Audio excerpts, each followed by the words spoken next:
On est parti. Qu'est-ce qu'on a aujourd'hui? Un sujet intéressant. Ok, oui. Aujourd'hui, on va voir comment ça se fait que tu te fais plus de mal que ce que te ferait ton propre ennemi. Et là, je l'ai métaphorisé par une très belle image. C'est toi qui te tire une balle dans le pied et ton ennemi qui est complètement choc-barre, qui se dit mais c'est un baiser. Mais moi, je ne l'aurais pas fait. Et du coup, aujourd'hui, on va voir ensemble comment t'en es arrivé là. Comment t'en es arrivé à te faire autant de mal que ça sans même t'en rendre compte? Pourquoi t'es arrivé sur cette vidéo au final? À essayer de comprendre, mais qu'est-ce qui fait qu'inconsciemment, je m'aide pas moi-même? Ok? Donc ça va être le premier point. Deuxièmement, on va voir également comment prendre conscience de toutes ces balles que tu te tires depuis tout ce temps, parce que mine de rien, tu les as toujours pas soignées, ça gangrène, ça coule, ça t'aide pas à aller très loin dans la vie. Et du coup, troisièmement, tu vas comprendre comment ça se fait que tu n'es pas là où tu souhaites, comment ça se fait que toutes ces blessures que tu t'es fait à toi-même continuent de t'amener à un endroit où tu ne souhaites pas être. Et du coup, pourquoi tu n'es pas là où tu souhaites être dans la vie. C'est parti. Vous verrez que mes talents de dessinateur sont exceptionnels. Donc vous faites bien d'être là, pas seulement pour ce que je vais enseigner. Alors je dis enseigner d'ailleurs, qui suis-je? Je suis un gars qui a essayé pas mal de choses dans sa vie tout simplement et qui a appris, qui a beaucoup lu, qui est allé méditer avec des moines en Thaïlande, qui a fait plein de sortes de choses bizarres et qui a essayé de comprendre ce qui régit un peu ce monde. Est-ce que c'est seulement les actions, la pratique, ou est-ce que il y a des choses un peu plus folles, un peu plus spirituelles, énergétiques, qui se cachent derrière tout ça? Et c'est ce qu'on va voir. Ok, donc premièrement, on va essayer de comprendre un système qui régit ce monde entier par un symbole, qui est hyper fort et que tout le monde connaît, que toi, peu importe d'où tu viennes, tu vas connaître. Et c'est celui-ci. Rien qu'en me dessinant comme ça, vous avez compris lequel c'est. C'est le symbole de l'infini. En fait, il explique pour moi plein de choses. Ok. Et là, aujourd'hui, on va prendre qu'une seule des façons de l'interpréter qui existent. Ok. Sinon, on va passer trop de temps. En réalité, là, pour moi, c'est clairement ici le présent. Ok. Là, on a le passé et ici le futur. Et on s'aperçoit que, en fait, le présent est le sorte de miroir, entre le passé et le futur. Donc, autrement dit, notre passé est équivalent à notre futur et inversement. Donc, on peut en comprendre, rien qu'avec un symbole, que tu deviens ce que tu es déjà. Première punchline. D'entrée de jeu, le gars, première punchline. Donc, j'arrête.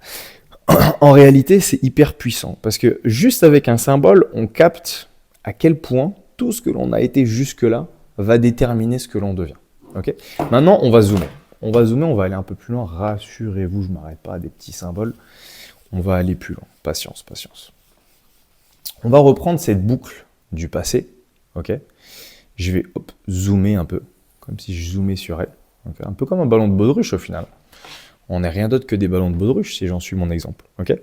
Et on va essayer de représenter cette forme-là. On va métaphoriser en disant que c'est un peu notre être, notre cerveau, ce qui se passe en nous, depuis tout ce temps. Et dedans, on va s'apercevoir qu'en fait, ce qui nous régit, il y a 5% de conscient et 95% d'inconscient. Okay. Plein de choses inconscientes qui nous régissent. Hop, conscient, inconscient. Je vous montre à quoi ça ressemble. Ok. Donc, c'est exactement comme ça que fonctionne notre cerveau. Donc, c'est-à-dire, je m'explique. Typiquement, consciemment, je vais pouvoir me dire, ok, tiens-toi droit, fais gaffe à ton dos. Okay. Mais inconsciemment, tout ce que j'ai fait depuis le début de ma vie plutôt, fait que à chaque fois que je m'assois, je vais me tenir un peu penché, etc. Ok, ça c'est des sortes de programmes inconscients. Et en fait, ce qui se passe dans cet inconscient, c'est qu'on a download plein d'applications. Okay. On a tout un tas d'applications, comme si on avait une sorte d'iPhone depuis qu'on était né, en nous. Et dedans, il y a des applications qui tournent. Et il y en a beaucoup qui tournent alors qu'on les a même oubliées. Okay. Et celles-là, elles prennent beaucoup de mémoire vive, elles régissent toutes nos actions, elles font en sorte qu'on va dire telle ou telle chose à tel moment, qu'on va penser telle ou telle chose de tel sujet, de telle personne. Okay.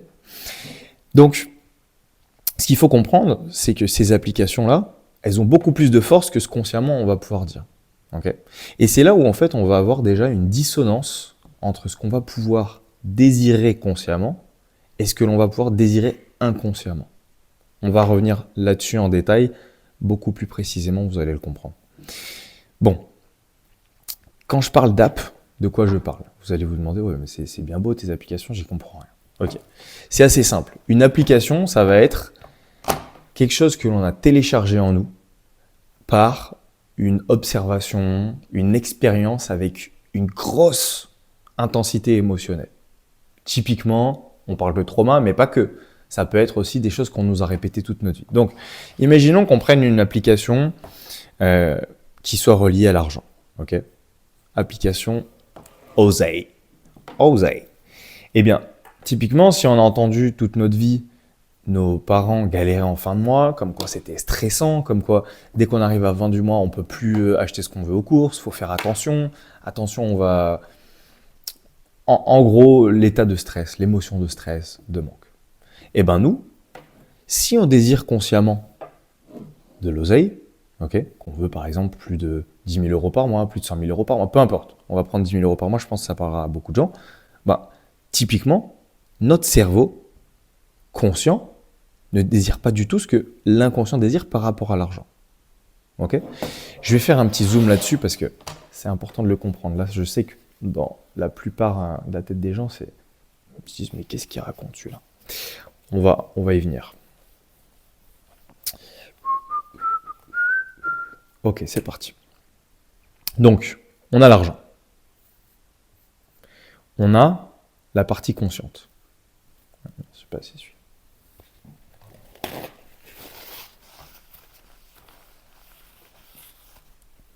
On a la partie consciente. Et je n'ai plus de... Magnifique, magnifique, magnifique. Ok, ça revient. Et inconsciente. De manière consciente, on souhaite beaucoup d'argent. Disons, bon, beaucoup. Tout est relatif, mais pour la plupart des gens, 10 000 euros, ils sont contents. Ok ? Et de manière inconsciente, nous, dès qu'on pense à l'argent, on a le stress. On a le manque qui viennent directement. Ok ? Imaginons même qu'on ait eu un de nos parents qui soit absolument accro au jeu d'argent ou quoi que ce soit, ok ? Et dès qu'il a de l'argent, hop, il perd tout. Et il y a la visite qui revient, oh là là, je vais tout remettre au casino, ok ? Donc, dès qu'on se retrouve en possession d'argent, consciemment, on en a envie de nos 10 000 euros, on a envie d'aller les atteindre. Mais inconsciemment, en fait, il y a l'état de stress, de manque. Et cet état de stress, de manque l'emporte, puisque si on se rappelle, l'inconscient, c'est 95%. Donc en gros, c'est l'équivalent de 95 gorilles vs 5 hommes. Ok ? Qui est-ce qui va gagner, mec ? Ben, tu sais très bien, 95 gorilles, tu vois. Donc, en fait, ça va l'emporter. Peu importe à partir du moment où tu penses à l'argent, c'est ça qui va l'emporter. Donc, si tu penses au manque stress, tu vas penser à l'argent. Si tu penses à l'argent, tu vas penser au manque stress inconsciemment. Donc, soit tu essaies d'avoir de l'argent, mais ça va arriver, donc au bout d'un moment, tu vas vouloir t'en débarrasser, ok ?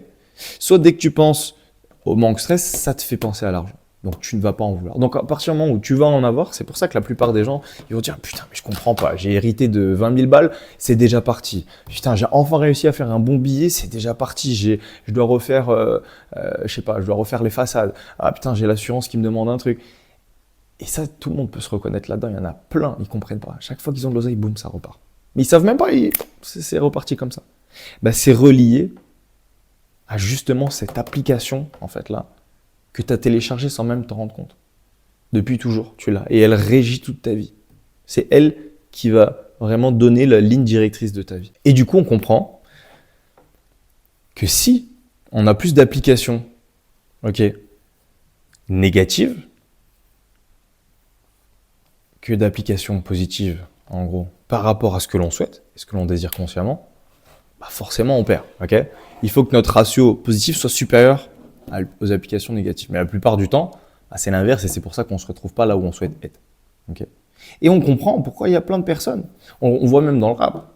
J'ai un petit verset de PNL que j'avais noté pour cette partie-là, qui revient. J'emmène la misère, putain de balade. Où qu'il aille, il emmène la misère avec lui. Mais pourquoi ? Parce qu'il la download. Il la download depuis petit en fait. Il vit avec ça depuis petit. Il ne peut pas s'en débarrasser. Oh, j'aime trop la street. Oh, oh, j'aime trop ça. Je peux pas la quitter, c'est ma première épouse. Tous les rappeurs le disent, c'est vrai, c'est vrai. Eh ben c'est vrai, ils mentent pas. Là au moins ils mentent pas. C'est réel. C'est qu'en fait ils l'ont téléchargé, c'est en eux. Ok. Et tant qu'on le bouge pas, bah, ça reste en nous. Et du coup ça dirige toute notre vie à notre place.